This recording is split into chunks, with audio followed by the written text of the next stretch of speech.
Okay, we're going to make a slow start, but for those of you who are just joining, don't worry, you'll only miss a little bit of my intro and not the main event.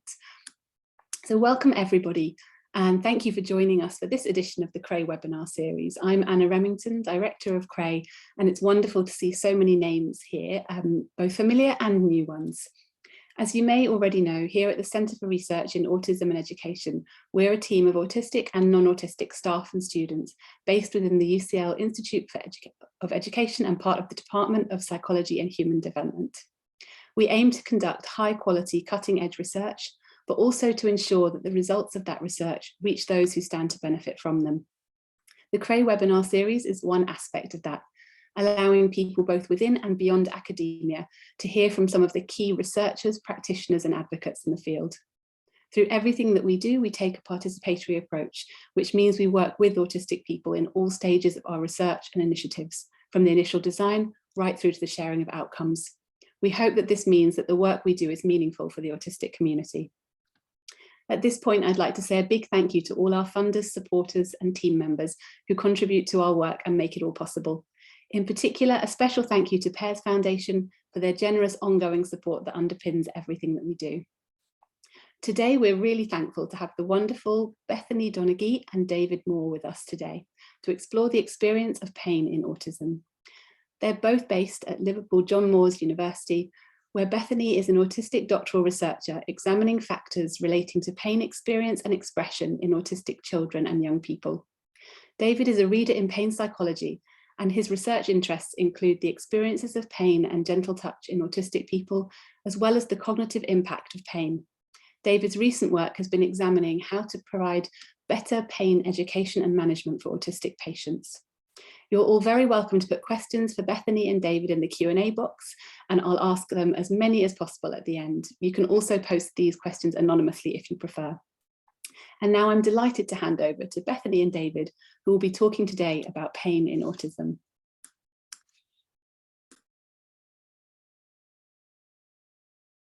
you very much, Anna.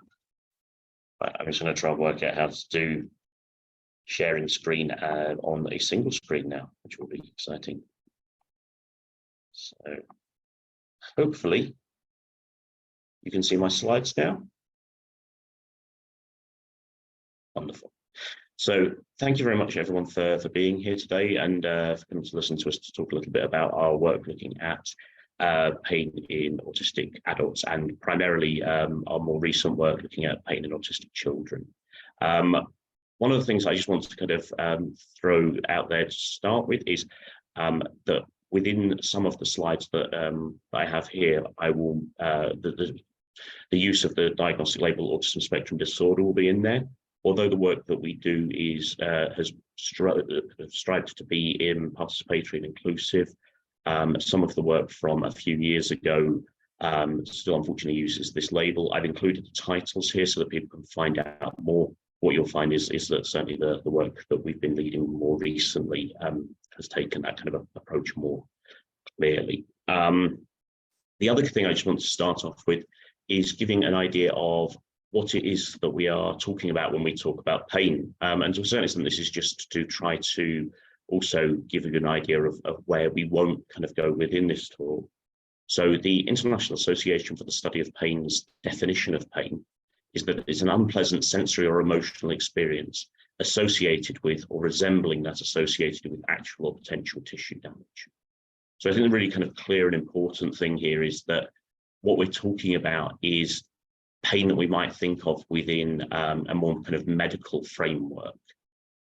So although I completely acknowledge and think that things like bereavement or the termination of a relationship that might be felt as intensely distressing or important, that's not within the framework of the research that I kind of engage with and that Bethany's kind of been doing with me over the recent years. As I say, it's not to say that work isn't important, and I'm really happy that there are other amazing researchers out there who are able to kind of directly talk to that. I think the other big thing I would say within this kind of definition of pain is that pain is more than just an ouch. It's more than just a sensory kind of experience. It comes with a whole host of other challenges and a whole host of other important kind of factors, it's associated really clearly with a change in emotional state. It's associated with a whole host of different social contexts. How we feel pain depends on who we are with, depends on kind of the social role that we're currently occupying. And it's also associated with things like cognitive evaluation. So how we think about pain, how we process it, whether or not it's a pain that we know why it's happening, or it's a pain that's a surprise to us. If it's a pain that's familiar, it will be felt differently than a pain that is novel. So all of these things are really important as we start to kind of think about the work we're doing. The other big thing I think or the other couple of big things that are really important here is that all pain is fundamentally a personal experience. And I believe, and I think that the wider pain community believe, that a person reporting pain, even if the cause of that pain or the presentation of that pain may not look typical to what we might expect, should always be treated with respect and as though they are in pain. I realize that one of the kind of the issues that will come up, particularly within a neurodivergent community, is that that's not always actually the experience of people. But I think that the people that are making the policy are of that opinion. And I think it's something that I hope over the coming years, we do a better job of kind of transitioning down through all of healthcare. And the last thing that I think is really important is that until fairly recently, verbal description of pain was really the gold and to a certain extent only standard upon which there was an opinion that pain could be kind of expressed. And it was the sort of the valid way in which we understood humans' kind of pain experience. But this kind of revised definition is very kind of clear and explicit about the fact that although verbal communication is maybe the most typical way for us to see pain in another person, the inability to communicate that pain does not negate the possibility that a human or non-human animal experiences that pain. So one of the things that I think is really important, and that hopefully as we kind of go forward will improve kind of pain management for a whole range of populations, is a more detailed and clear consideration of pain in those that don't use the usual mechanisms of verbal communication, be that looking at non-verbal behaviours or be that looking at other ways of communicating using language. So moving on from that kind of opening definition, why do I study pain in autism, and why do I think it's a really important topic? The first thing is that it's a part of the diagnostic criteria. If you look at the DSM within the diagnosis of sensory differences, the example given is insensitivity to temperature or pain.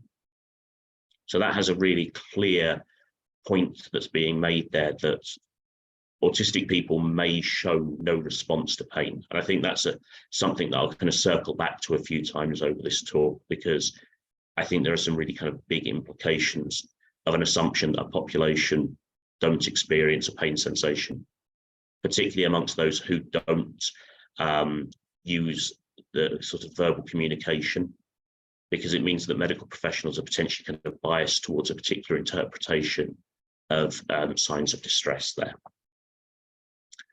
The other kind of big start is that there are some really potent anecdotal accounts of a difference in how autistic people have, or autistic individuals in the past have reacted to pain. So be that children that would play in the snow without clothes on, or children who would, not react to very severe burns. They're incredibly sort of potent examples to read. But again, I think it's always really important when we have these anecdotes that you're talking about individual people, and within any population or any community, you will find people who react very differently to sensations than you might normally expect. So I think, we have to be really careful there. As we kind of continue on, and to maybe some of the reasons why we might be worried about the risk that that pain is kind of a more severe experience or a more troubling experience within a neurodivergent population, is we know that there's a lot of co-occurrence, either with conditions such as joint hypermobility or recurrent abdominal pains and gastrointestinal problems that might be directly painful, or that might have medical procedures that would be perceived as painful associated with them. So there's a potentially kind of greater risk that an autistic or neurodiverse population might end up experiencing kind of pain as a result of these occurring conditions. And also there's a greater risk of injury within an autistic population, around about double the chance that an autistic child will end up within accident and emergency or the emergency room during a 12-month period compared to their neurotypical peers. So in both kind of more acute pain that is somewhat spontaneously occurring as well as injury, we might be kind of more concerned about autistic young people in particular, as well as potentially autistic adults here. And this is the big kind of, or one of the big things that really turned my interest back to autism research. So I spent 5 years before getting my faculty position working within a general pain lab, which had nothing to do with autism. And a paper came out, and there was a lot of discussion around this, that based on that diagnostic criteria that autistic people don't feel pain, that during medical procedures where it would be typical to give pain relief within a neurotypical child, that this was only being done in about 50% of autistic children. And this was amongst a non-verbal population. And when the doctors that were doing these treatments were asked why, they just pointed to the fact that autistic people don't feel pain. And that's a really troubling thing when we think about what evidence there is available for this. The last thing, and I'm going to come back to this right at the end, is that something which we found more recently is that autistic, particularly children and young people, so adolescents, are severely overrepresented within chronic pain tertiary services. So where pain becomes most problematic and requires the most intensive treatment, rather than the sort of 1 to 2% of the population where we might expect an autism diagnosis to be received. And again, there are always issues around how true that prevalence is and how many undiagnosed autistic people are out there. But we're seeing anything from maybe 14% to 25% of adolescent tertiary pain services is being accessed by either people with an autism diagnosis or people somewhere on that diagnostic pathway. So I think, we're seeing autistic people appearing needing the most complex care for their pain far higher than you would expect by chance. And again, there's a lot of questions about why that might be. And I'll try and hopefully talk a little bit about that as we go on. So this kind of journey started for me with a paper that was published in 2014, which was trying to review and see, well, what is the evidence that autistic people experience pain differently? And really what this literature suggested was that there are a lot of anecdotes that are out there and a lot of clinical case studies that are out there of individual autistic people responding differently to pain, generally with a reduced pain perception. That within a couple of self and particularly parent report studies, autistic people were saying that they feel that they don't feel as much pain as their neurotypical peers, and particularly parents seemed to be of that opinion. But all of these studies are really difficult because they require, I think, particularly asking that question, and you could, if you've got somebody else with you, ask yourself that question, how high is your pain threshold to the person that sat next to you or the person that you're talking to, after this meeting? Because I'm not really sure that I could even answer that. And I've been studying pain for nearly 20 years now. It's not an easy question. It brings up a whole host of questions about, how well can I tell what somebody else's pain is? How much can I identify these different experiences? What we then started to see within this review is that when observations were taken of autistic, again, generally children and young people within a medical setting undergoing procedures like venipuncture or vaccinations, that they were actually reacting both physiologically and behaviorally more to these treatments. And again, there's a whole host of different challenges here around what that reactivity means, how much that is a difference in perception of pain versus distress versus kind of being in a very alien environment, which might be quite threatening. And lastly, there was the beginnings when I started in this area of studies which had tried to experimentally understand how autistic people felt pain. So bringing people into the lab and looking for things like pain thresholds. And there was no systematic evidence that autistic people were feeling pain differently to their neurotypical peers. As I say, that work at that time had always been very taking kind of a single modality or a single kind of shot at trying to understand pain. So with a former PhD student, Sarah Vaughan, we decided to do the first, or to try and be the first people to look systematically at a whole range of different pain modalities. Now, interestingly, actually, while we were doing this work, another group in Germany had the exact same idea, and we published our papers, I think, less than 6 months apart from each other, with almost identical findings. So in a world in which replication in psychology seems to be near impossible, we seem to, even with quite small samples and a very novel subject, come to a very kind of similar conclusion. And what we did here is we took 13 different domains that range from perception of temperature to perception of light touch, deep muscle kind of pain, and pinprick sensations. And we looked to see whether or not there were any systematic differences between an autistic and a non-autistic population in response to these. One thing I want to be really clear here, because I realise that most of the audience won't be within the pain field. When we talk about these kind of inducing pain within the lab, I realise that can be a potentially triggering thing, and that there are a whole host of really horrible examples of things like electric shocks being used in an aversive context with autistic populations. In no way is that what we are talking about here. We very clearly go through with our participants exactly what the sorts of sensations they will be experiencing. People have kind of full control over all of the equipment, and the sensations we're looking for are the minimum amount of kind of stimulus intensity required to feel a pain sensation. So in as much as it is possible, the pain is as minimal as you could possibly achieve within a study like this. And again, all of our participants fully understand both what we are doing and why when they come into our lab. I think critically what we found here is that there's no real massive significant difference between how our autistic and our control population or our comparison population felt these sensations.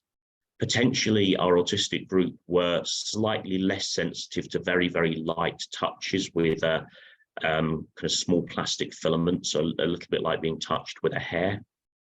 And potentially also, they were slightly less sensitive to a very deep kind of muscle pain. So kind of pressure using a kind of pressure valve, something called algometry. But critically, these two kind of bold lines on this graph represent what would be considered a clinically significant change in sensory function. And actually, we only get those kind of slightly differing outside of that range for light touch perception, and also for something called dynamic mechanical allodynia. And this is how people respond to being stroked with a soft brush generally. So something which most people would either feel as being pleasurable or as being effectively neutral. We found that overall our autism group potentially found that more aversive. So again, maybe talking into some of the issues around tactile hypersensitivity. I think what's more interesting than the group effects here is that what this approach allows us to do is that we have huge normative databases of thousands of people. And what we were able to see is that, although I would say that there is no systematic evidence that an autistic population are just fundamentally different in how they experience, what we do get is more of our autistic participants scoring outside of those confidence limits for something clinically significant. And that's in both directions. So I think critically what we get here is that although an autistic population should be should be treated as though their pain perception is within the normal range, that we do need to, when we're working with autistic people in a clinical setting, consider the fact that the autistic individual in front of us might have an extreme reaction to one form of stimulation. And that's something that needs to be kind of dealt with cautiously so that we can make sure that the individual people are not suffering unnecessarily. We've also, with Michelle Thaler, who's one of our long-serving collaborators, done a little bit of work looking at what happens when we go above the pain threshold and with ratings of pain. And what we find here is that our autistic group rate the intensity of different thermal sensations. So here we were looking at between 40 and 48 degrees as being significantly more painful than their neurotypical peers. And what we also find is that our autistic population have a significantly higher anxiety with regard to how they feel pain, as well as a higher report of fear of pain sensations.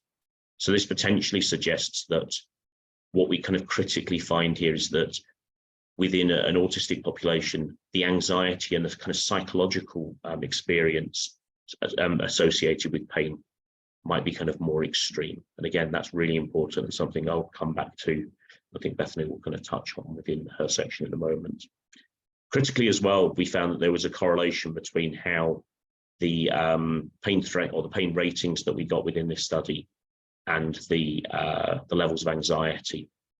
And this is what we would expect to find within a general population study, but it seems potentially to kind of extend within considering, again, clinically how the anxiety around the pain sensations that somebody might be feeling, particularly an autistic person, might be really important clinically, and something that our clinical colleagues need to take into consideration when engaging with medical treatment with autistic people.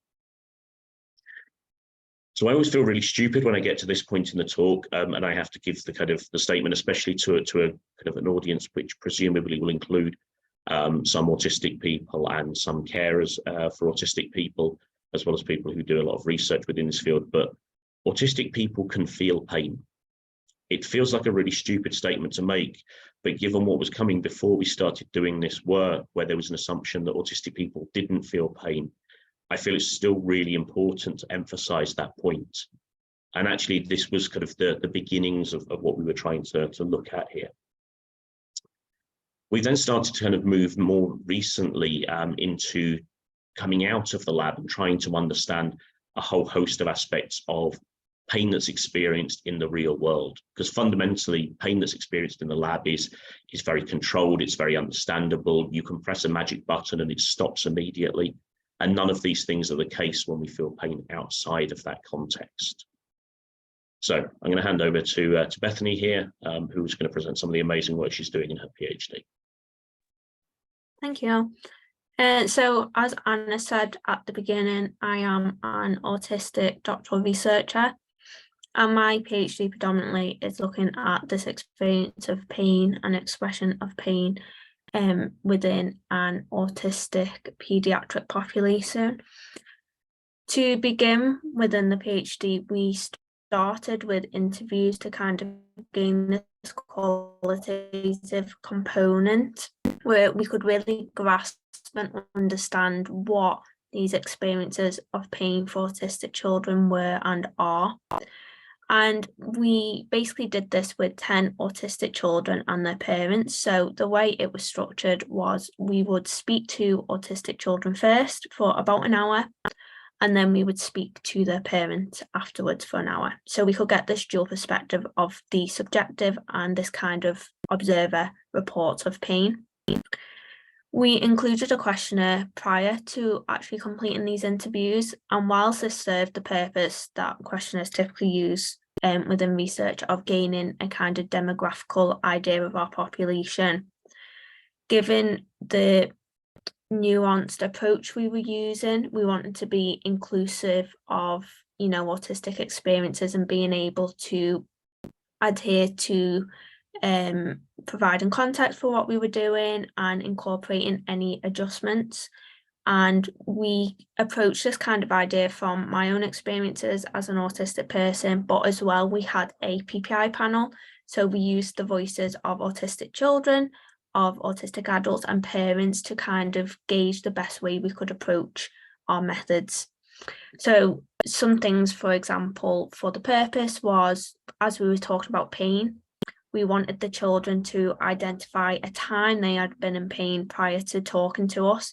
So they were not entering this interview anxious as to what they would be speaking about. We had clear structure, which we could work upon.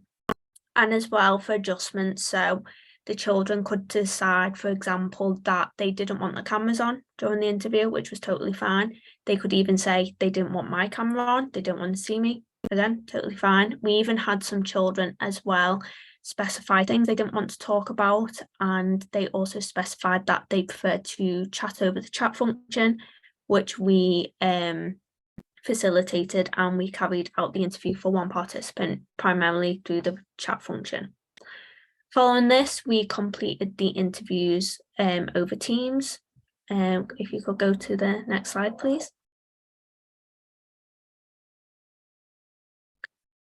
Again, with this inclusive approach, we were conscious of the different types of processing of information. So for us, for us and the PPI panel, we deemed it important to not only have this typical written format of a participant information sheet, we wanted to begin to create this relationship to facilitate the conversation. So we put together a video which went alongside with the information sheet. So we still had the written format and we had this video. And the video basically introduced the children to me. It spoke about the fact that I'm autistic. I included some of my special interests, which you can see on screen. I love giraffes, that's one of my special interests. So I was talking about that with the children. And I even spoke about my familial nickname, which is Boo. Within the video, we also spoke about what the actual study would look like, things we would ask, what the purpose was, and what we would do with the data. And this was presented in a verbal, and we also had subtitles on screen and some kind of fun animations to make this more personable and kind of a nicer introduction to what we were actually doing. If you could go to the next slide, please. In terms of some of the things we asked, we kind of went from a predominant understanding of what we currently have about pain in a neurotypical population. A lot of the work so far has been in the adult arena when we think about pain and autism. So we were beginning to try and figure out how we could translate this to the pediatric population. So we spoke about things like pain frequency. Again, we spoke in the context of the pain scenario we identified. Some things that are often thought about when describing pain, such as location and some of the words that are used, behaviours that are formed when in pain, some of the cognitive states, so how pain was affecting the child's attention, their ability to understand things like verbal communication, some of their emotional states that they were in. And some of the additional factors that we wanted to consider was experience these autistic children were having with care providers and the means of advocating for their own pain. If you could go to the next slide, please. And then just quickly what we're doing now going forward. So we're going back to this kind of psychophysical approach. We've got the qualitative component. We want to understand the quantitative component of pain for these children in terms of the intensity of what they're feeling and the thresholds and tolerances. So pain threshold adheres to the point at which the child feels pain, and pain tolerance is the point at which they cannot maintain the pain any longer. They can no longer cope with it. So we're going to compare this between autistic and non-autistic children, and really we will be able to see here if from this kind of hypersensitivity approach, if there are any differences between autistic and non-autistic children, and if so, where this kind of comes out from. Next slide, please, Dave. And finally, we are currently about to launch our pain disclosure survey, which will compare the experiences of 400 autistic child and their parent dyads to, that should say non-autistic, but 200 non-autistic and child parent dyads. And this is on the basis of this kind of thing we just spoke about trust being key for disclosure. So we want to understand some of the factors which may come into play to determining if a child feels comfortable to disclose. So for example, we've got psychological factors such as anxiety and fear. And some of the places we want to focus on in terms of disclosure is parents. We know that parents are key for advocacy. Teachers, we know that SEN teachers in particular are important for this trust and relationship to disclose pain. And healthcare providers, again, for this advocacy point of view, and the medical communication. So there are three key kind of relationships of interest for disclosure. And hopefully we can kind of identify some things there that we can begin to improve in terms of communication processes from the latter portion. So how teachers can improve this communication. We don't want to put the onus on the autistic child. It's on the teachers and the healthcare providers to begin to understand how to best communicate and understand autistic children. So yeah, back over to you, Dave. Thank you. So with the work that Bethany's been doing at the moment, which is focusing on autistic children who generally in their day-to-day lives are pain-free, outside of the normal kind of fluctuations in pain that most people experience with headaches or menstrual pain, for example. We also have a parallel stream that I just want to really briefly talk about. This is probably the newest area of the research, which is the chronic pain experiences of autistic children and young people. And this is being done with the wonderful team with the Bath Centre for Pain Research and the Bath Centre for Pain Services, where I previously worked, and who run one of the largest tertiary pain management services specifically aimed at children and young people. So the first thing that we've done is we've engaged in a review of their outcomes for their patients.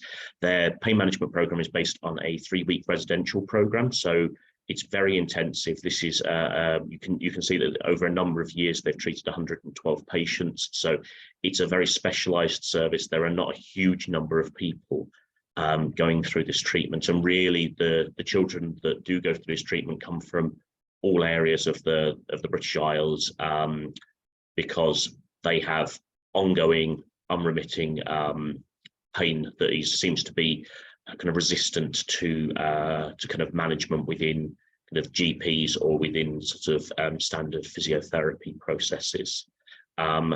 Just to give the clear idea, chronic pain here is generally determined as being pain that has been there on all or most days for a period of 6 months, although generally speaking, by the time a child ends up with the Bath team, their pain's been there for significantly longer than that period. I think the other thing that's really kind of interesting or important to note with chronic pain is that where most pains serve a function, so the reason that, for a headache is that potentially, there is something slightly kind of wrong at that moment, and taking an analgesic or going and finding a dark room is a good kind of behavior there. The same as the pain that is associated, for example, with a broken leg is a very good kind of sign not to walk on that leg and do more damage to it. With chronic pain, generally, we consider the fact that the pain is no longer serving a protective function, and that therefore something has happened to result in a person ending up experiencing pain most or all of the time. Participants were given a couple of measures, and this was before kind of our involvement, which were considered by the team to be potentially related to autistic traits. Within this study, a small number of the patients had received an autism diagnosis, but far more were somewhere on that very long waiting list to receive that autism diagnosis, and therefore we tried to look at this from a traits perspective, considering the fact that that likely a number of the young people would receive a diagnosis at some stage, both at intake to the service as well as upon finishing the 3-week residential program. all of the young people and their parents completed the Bath Adolescent Pain Questionnaire. This asks about a whole host of different things, ranging from the intensity of the pain from a purely physical point of view, through to questions about how that pain impacts social relationships and anxiety, specifically about pain and more general anxiety as well. We used they have a measure of pediatric quality of life, and then the functional disability, so the degree to which the pain has an impact on daily functioning and the ability to kind of do kind of daily tasks. What we found is that about a quarter of all of the people in this study met the potentially clinical cutoff for autism.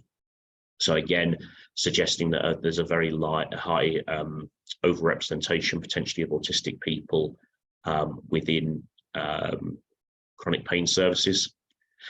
And at intake to the service, the autistic traits were related to greater social difficulties, more depression and anxiety, more pain-related specific anxiety, more challenges within the family structure, and lower psychological quality of life, but critically not related to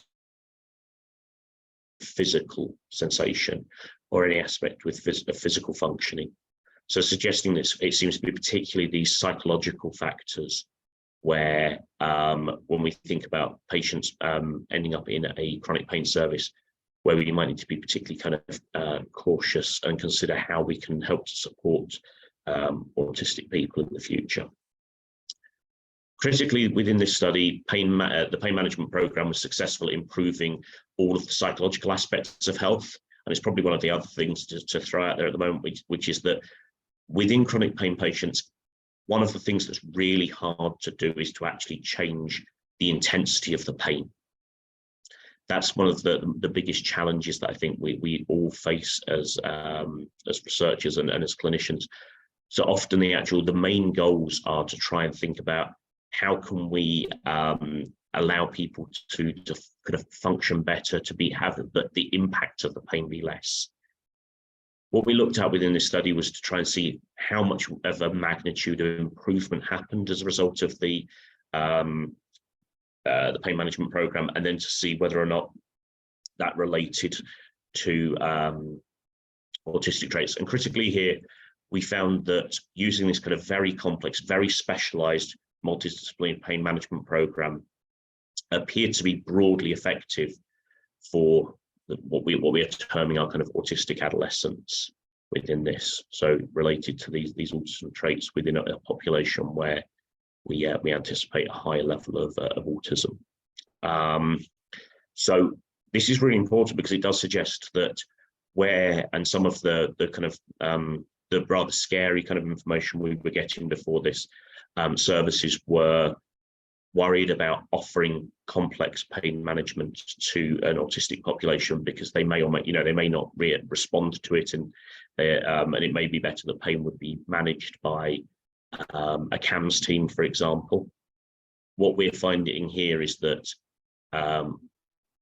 what we think might be a kind of our autistic kind of patients here are able to respond successfully to a very specialist level of chronic pain management. I think critically, the other thing that is not actually on these slides here, but I want to just highlight, is we've also been doing interviews with patients who are autistic and experiencing chronic pain, so who've gone through this service. And a lot of the themes within this that we are seeing really mirror what Bethany's found within the general population. So things like the use of medical terminology, and a lot of chronic pain, or a lot of pain generally, particularly pain management, involves physician imposed metaphorical language. So things like to imagine that we're all on a bus together and trying to go through this journey, or imagine that you're dipping your toes in the water. And I think one of the young people rather beautifully kind of termed it, I don't have my feet in water at the moment. I'm in a hospital and I'm in pain, and I want you to make that better. So I think there are a whole host of things where, although it seems that the treatment that exists might be accessible, that there's probably still a whole host of barriers where we can do better. And I think hopefully at some point, if we come back to talk about this topic further, either here or in other forums, I'm hoping that we can start talking about the work that we're doing to make those things better. To really summarize, I think the take homes here, autistic people possess the neural architecture to feel pain. Autistic people can feel pain. I don't think I'm going to have a hard job convincing this particular audience of that, but sometimes when I talk to pain researchers, I think that's often the biggest and most important take-home message. I think within an autistic population, we have to be particularly mindful of affective state and how that relates to the pain that autistic people might be experiencing.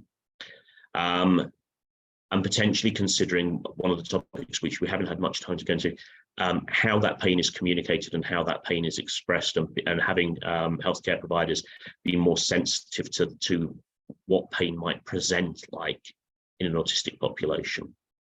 Autistic people do seem to respond to kind of pain management programs, albeit the one that we're looking at the moment is incredibly specialist, seeing very few patients, and naturally tailors the nature of that treatment to the individual needs.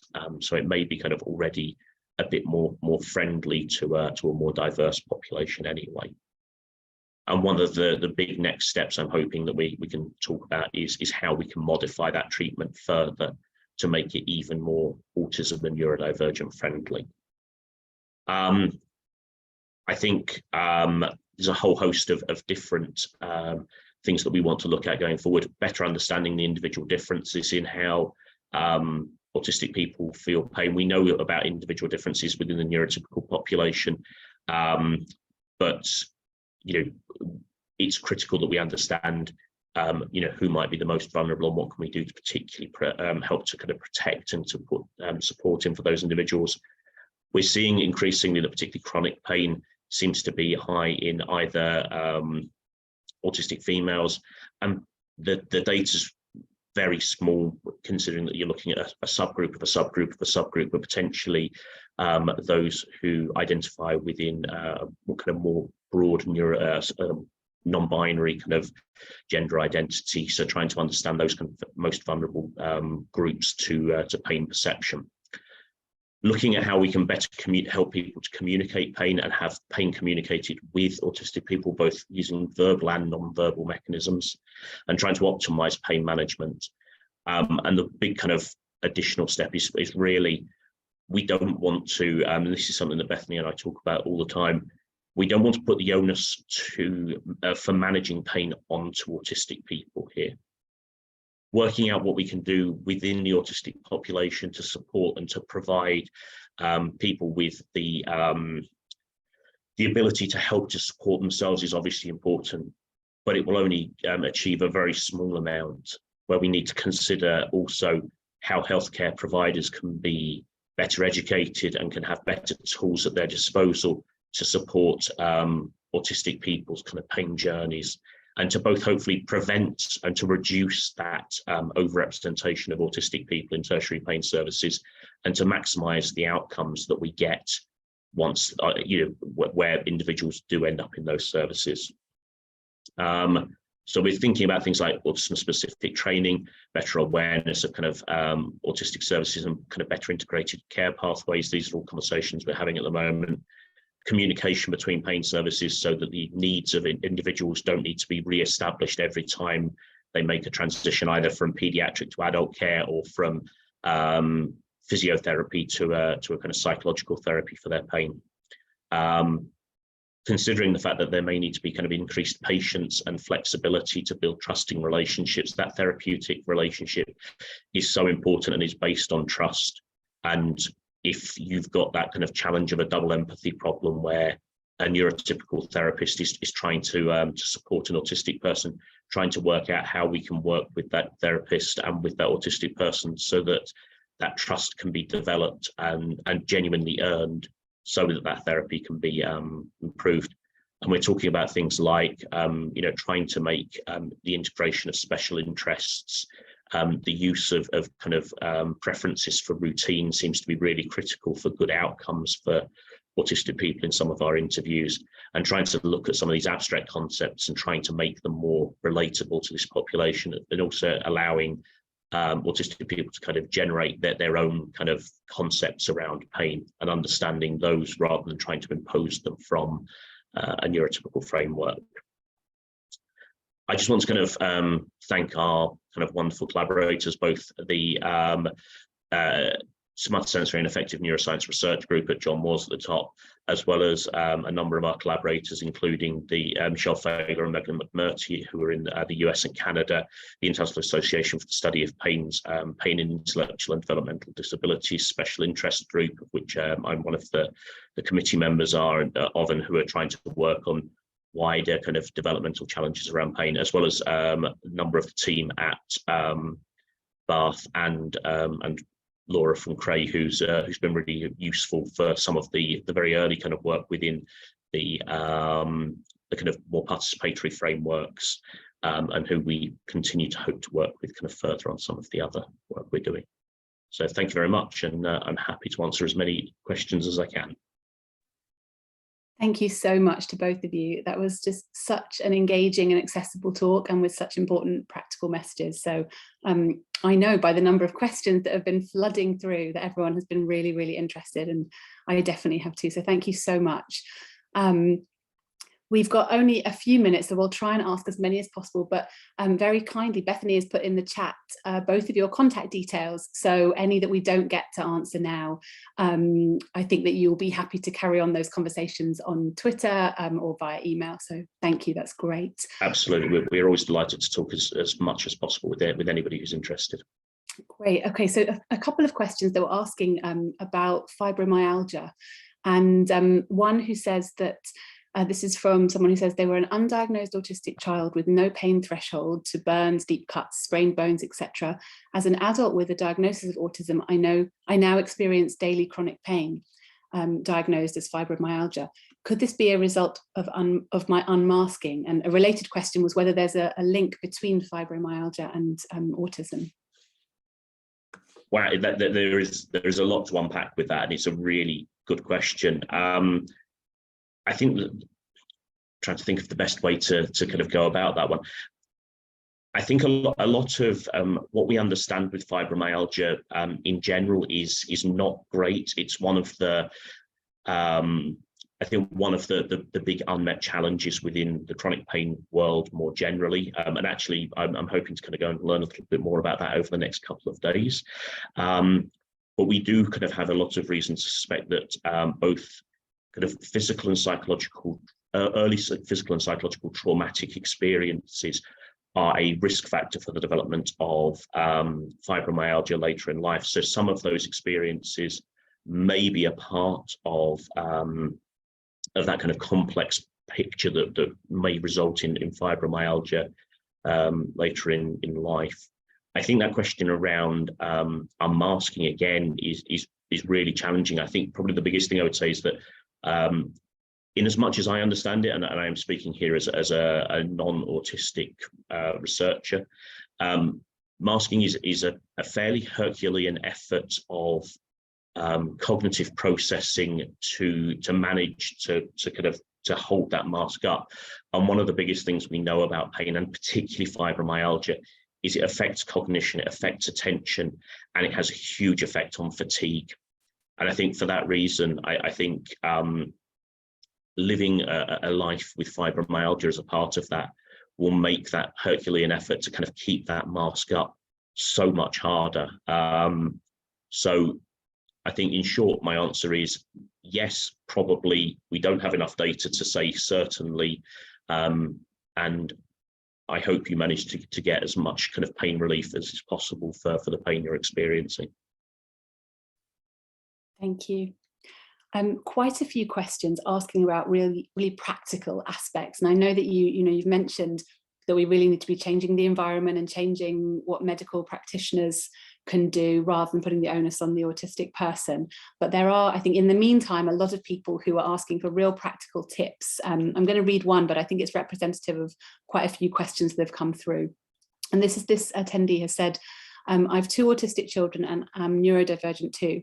How do I support my children to identify where and what pain feels like for them? We've adopted a colour system, green, orange, red and black, which helps them label it, but we've still had infections, broken bones, etc. go undiagnosed for longer than they might have because of ongoing issues with communicating pain.